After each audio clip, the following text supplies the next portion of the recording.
नमस्कार, आप देख रहे हैं आवाज न्यूज। मैं हूं वीना सिंह और अब नजर डालते हैं आज की प्रमुख खबरों पर। स्वयं सहायता समूह की महिलाओं को बैंक से लोन निकालकर व्यापारी को देना महंगा पड़ गया। व्यापारी महिलाओं को ब्याज पटाने का झांसा देकर लोन के पैसे से बिजनेस करते रहे और बैंक महिलाओं को ब्याज के लिए परेशान करता रहा। इसके बाद सैकड़ों की संख्या में समूह की महिलाएं अपनी समस्या को लेकर स्वास्थ्य मंत्री टीएस सिंहदेव के निवास पर पहुंची और उन्हें अपनी समस्याओं से अवगत कराया।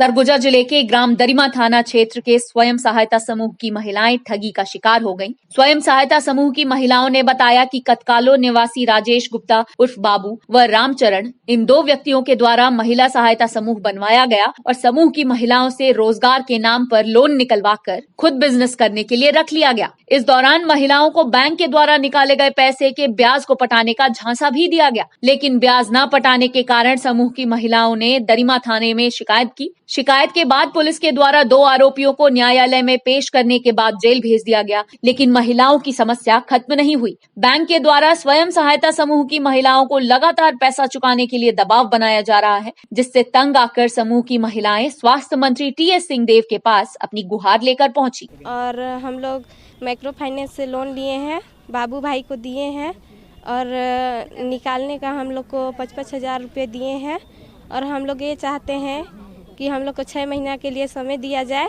समस्या ये क्या है यहाँ पे हम लोग की, जो बाबू भाई हमसे पैसा लेते थे, वो पैसा निकलवा रहे थे हमसे और 5,000 रुपये देते थे निकलाने का, और 1.5-2 साल से लगातार अच्छा ही पटा रहे थे, लेकिन कोरोना कारण उनका भी सब बिजनेस बंद हो गया, जिस कारण वो भी अपना पटाने में असमर्थ हो गया अभी।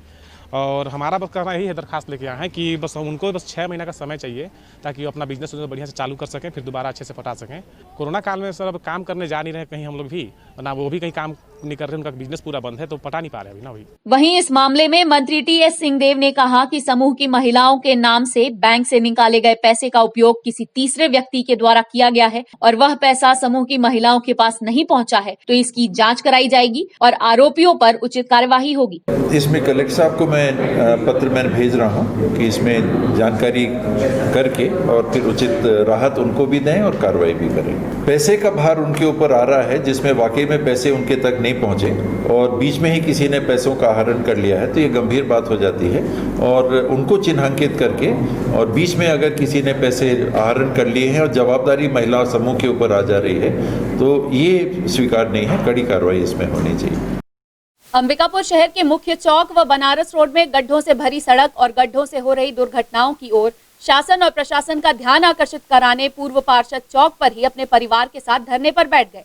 उन्होंने सड़कों की जल्द निर्माण कराने की मांग की है। शहर के अंबेडकर चौक व बनारस रोड में गड्ढे युक्त सड़क और उनसे होने वाली दुर्घटनाओं की ओर शासन प्रशासन का ध्यान आकर्षित कराने पूर्व पार्षद खुद अपने परिवार के साथ अंबेडकर चौक पर ही धरने पर बैठ गए। पूर्व पार्षद रविंद्र गुप्ता ने बताया कि अंबेडकर चौक की सड़कें बड़े बड़े गड्ढों से भरी हुई हैं, जिसकी वजह से आए दिन कोई न कोई दुर्घटना घटती रहती है। वाहन के आवागमन से गड्ढे और भी विकराल रूप लेते जा रहे हैं, जो कि किसी बड़ी घटना को आमंत्रित कर रहे हैं। वहीं बनारस रोड की भी सड़कें खस्ता हाल हो चुकी हैं और सड़क जर्जर हो चुकी है। बरसात के कारण सड़क के गड्ढे पानी से भर जाते हैं और यह स्थिति साल भर बनी रहती है। इसके बावजूद नगर के प्रतिनिधि और शासन प्रशासन के द्वारा इस ओर बिल्कुल भी ध्यान नहीं दिया जा रहा है, जिसे लेकर पूर्व पार्षद रविंद्र गुप्ता भारती ने कलेक्टर को ज्ञापन लिखकर अंबेडकर चौक सहित शहर के मुख्य चौक चौराहों के जर्जर हो चुके सड़कों का निर्माण कराने की मांग की है। लगातार ये इस स्थल पर दुर्घटना हो रही है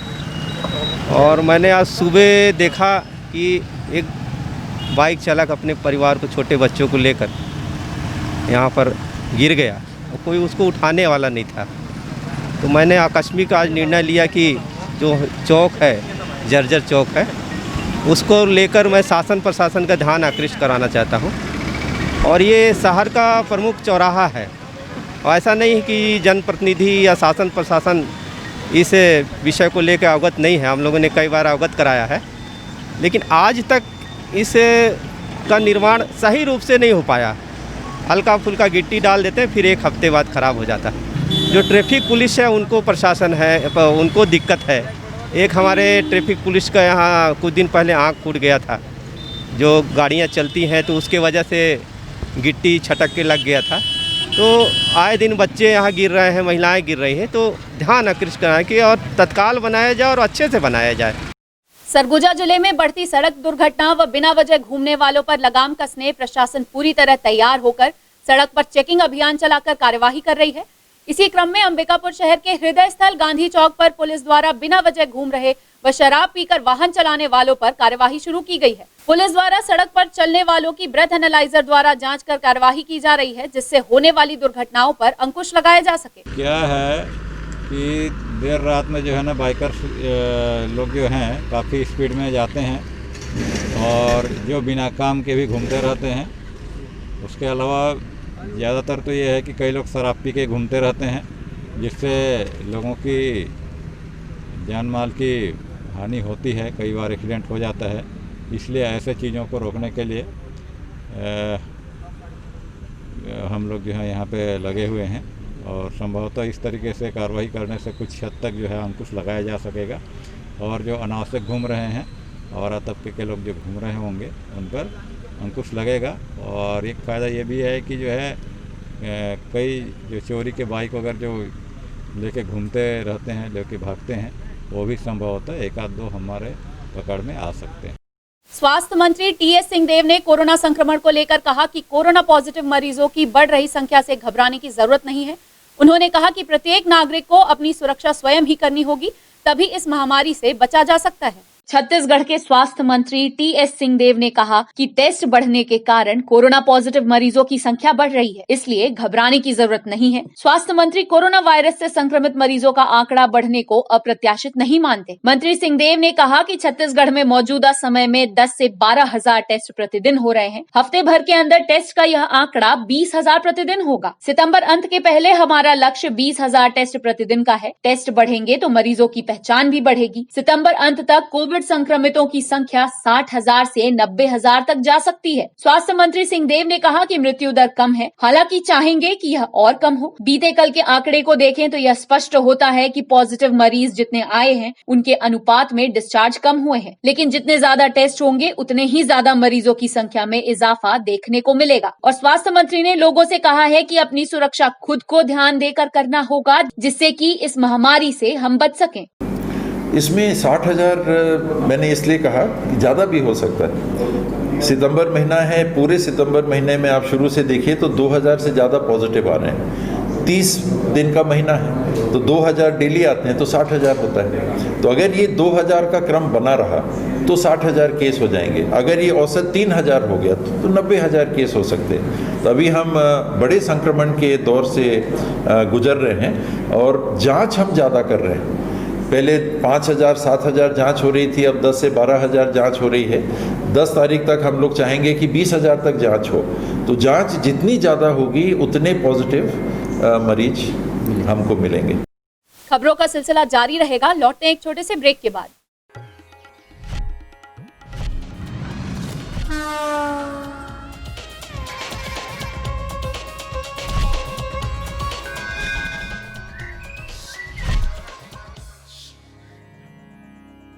अंबिकापुर में सबसे सस्ते और unlimited high speed internet connection के लिए आज ही संपर्क करें। Vande Mahamaya cable network, Alaknanda complex, प्रथम तल, अग्रसेन चौक, अंबिकापुर, सरगुजा, छत्तीसगढ़। बड़े शहरों के बुटीक की तरह अंबिकापुर में खुल चुका है द लेबल वर्षा बुटीक, जहां आप अपने शहर की फैशन डिजाइनर वर्षा सिंह से डिजाइन करवा सकते हैं अपने पसंदीदा dresses. The label Varsha boutique में आप सिलवा सकते हैं हर छोटे बड़े फंक्शन के लिए सिंपल या designer Indian wear, Indo western या फिर western wear dresses, wedding gowns, casual one pieces, cocktail dresses, skirts, fancy suits, kurtis, jump suit, lehenga आदि हमारे यहाँ आपके मनचाहे डिजाइन और मनपसंद फिटिंग में बनाए जाते हैं। द लेबल वर्षा बुटीक में आपको मिलेंगे high quality designer boutique fabric, साथ ही ऐसे डायबल फैब्रिक जिनको आप मनचाहे कलर्स में डाई करवा सकते हैं। इसके साथ ही पार्टी यूज के लिए क्लच पर्सेस भी हमारे यहाँ मिलते हैं। साथ ही साथ यहाँ आपको मिलेंगे बनारसी एवं बांधनी सूट पीसेस के कई डिजाइन। साड़ियों को कन्वर्ट करके कई तरह के बेसिक और खूबसूरत डिजाइनर ड्रेसेस भी बनवाए जाते हैं। अपने पसंद की ड्रेसेस बनवाने के लिए द लेबल वर्षा बुटीक जरूर आएं। हमारा पता है the label Varsha boutique, Ram Mandir road, Ambikapur. Mobile number 9131 838621 7089011200।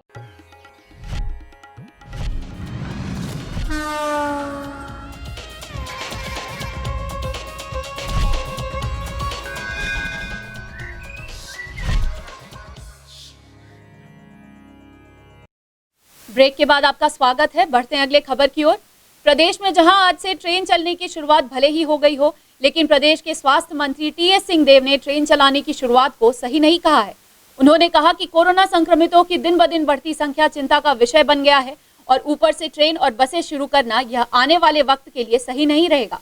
चूंकि ट्रेनों में सोशल डिस्टेंसिंग का पालन नहीं किया जा सकता है, क्योंकि 7-8 घंटे के सफर में एक दूसरे के संपर्क में लोग आ ही जाते हैं, जिसकी वजह से कोरोना फैलाने की संभावना और बढ़ जाती है।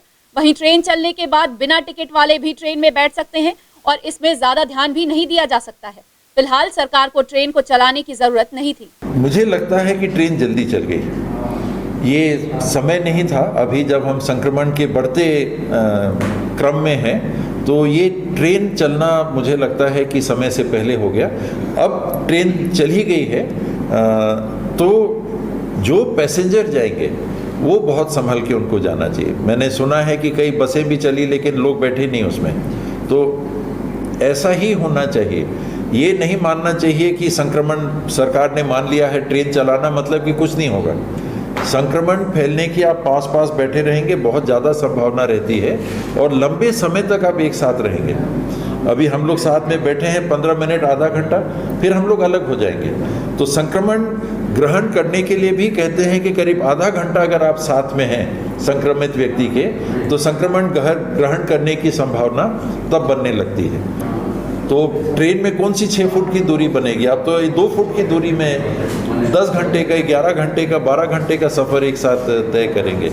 तो जो उसमें जाएं, मेरा ये मानना है कि बहुत सोच समझ के जाएं और इतने लंबे समय तक सतर्कता भी बरत पाना बहुत कठिन है। कोविड-19 के खतरे को देखते हुए शिक्षक दिवस के अवसर पर स्कूल और कॉलेज में किसी भी कार्यक्रम का आयोजन नहीं किया जाएगा, जिसे देखते हुए हॉली क्रॉस के छात्र छात्राएं नृत्य के बनाए वीडियो के जरिए शिक्षकों को सम्मान देंगे। 5 सितंबर को पूरे भारत में शिक्षक दिवस मनाया जाता है। शिक्षक दिवस देश में हर साल भारत के भूतपूर्व राष्ट्रपति डॉक्टर सर्वपल्ली राधाकृष्णन के जन्म दिवस 5 सितंबर के अवसर पर मनाया जाता है। शिक्षक का बच्चों के भविष्य में महत्वपूर्ण योगदान होता है। एक शिक्षक के बिना छात्र का जीवन अधूरा रहता है।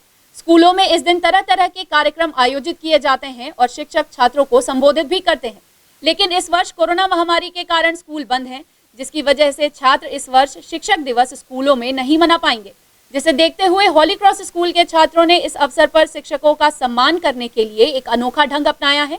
शिक्षक दिवस के अवसर पर हॉली क्रॉस के छात्रों ने शिक्षकों के सम्मान में नृत्य का वीडियो बनाकर शिक्षकों को समर्पित किया है और इसके जरिए सभी शिक्षकों का धन्यवाद भी ज्ञापित किया है।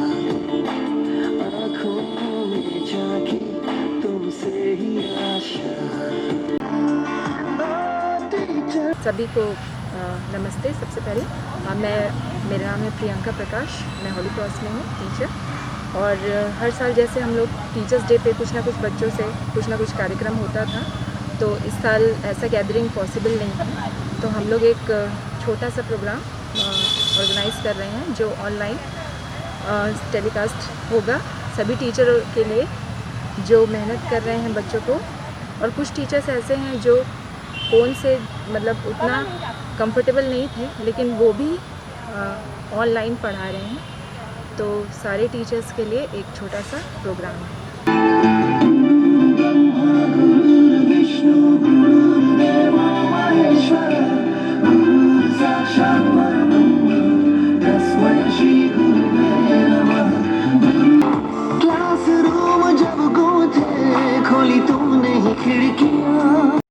वहीं अगली खबर बलरामपुर जिले से है, जहां हत्या के शक में एक महिला के शव को कब्र से निकालकर शव का पोस्टमार्टम किया गया। पोस्टमार्टम के बाद पता चला कि महिला को हत्या करने के बाद दफनाया गया था।